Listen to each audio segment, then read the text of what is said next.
You've seen them out together over the past couple of days, U.S. President Donald Trump and one of his top advisors on the economy, Peter Navarro. Navarro is director of trade policy for the Trump White House, and it turns out there has been a bit of a split between them when it comes to how to deal with the coronavirus, or at least there was.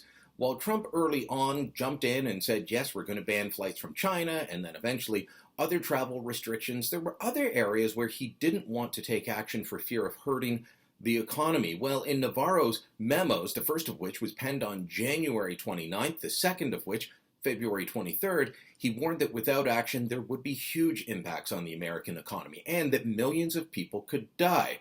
Did Donald Trump follow the warnings in this memo? Did he do enough? Likely not. But that puts Trump in good company with leaders around the world.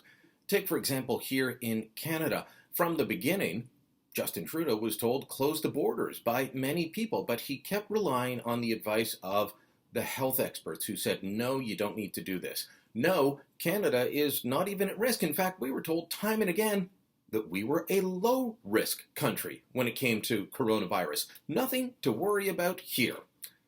Of course, all of those predictions have turned out not to be true, and now the country is in a virtual lockdown. This is going to be one of the things that democratic countries like Canada, the United States, and political leaders like Justin Trudeau and Donald Trump are going to face at the end. Questions about did they do the right thing at the right time? Now, funny enough, Trudeau was asked about that very issue on Tuesday. Did he do enough? Did he act? What was the thinking that led him to change his mind on the borders on March 16th?